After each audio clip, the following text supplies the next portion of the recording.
qui va nous expliquer comment, dans ce pacte, on va suggérer d'agir pour faire évoluer notre culture. Comment va-t-on faire? Merci Laurent. Bonsoir à toutes et à tous.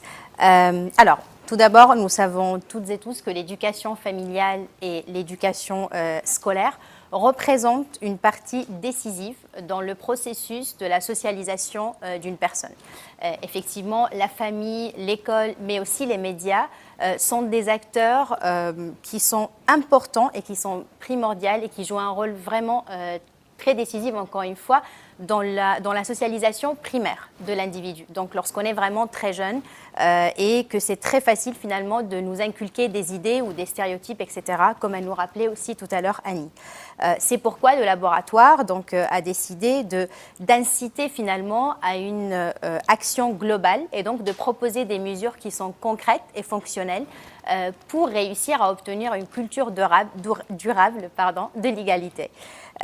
Donc, premièrement, en déconstruisant des stéréotypes dans l'univers éducatif, et ça de la petite enfance jusqu'à les études supérieures.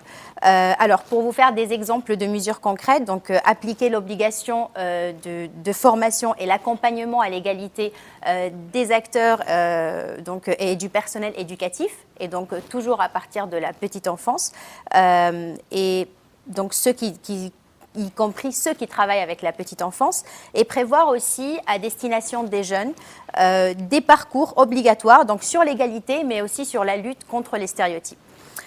Deuxièmement, le laboratoire propose aussi de promouvoir la mixité au travail, mais aussi le partage des rôles et des charges professionnelles, ainsi que la promotion de la mixité des métiers. Une autre mesure importante est celle qui concerne le partage des rôles et des charges parentales. Nous savons qu'aujourd'hui, il y a encore l'effet de la double journée qui vivent beaucoup de femmes, et ça est dû, ce problème est dû bien évidemment au fait que les femmes ont beaucoup plus de charges à la maison, donc que ça soit éducatif ou charges domestiques. Et donc, on pense que le laboratoire pense qu'il y aurait besoin de créer des places manquantes pour l'accueil de la petite enfance, tout d'abord, mais aussi d'allonger, par exemple, la durée du congé paternité et rendre obligatoire les premières 28 jours. Enfin, je disais que le laboratoire incite à une action globale et donc il souhaite aussi diffuser une culture de l'égalité en impliquant les médias. Encore une fois, je vais vous citer 2 exemples de mesures que nous proposons dans le pacte.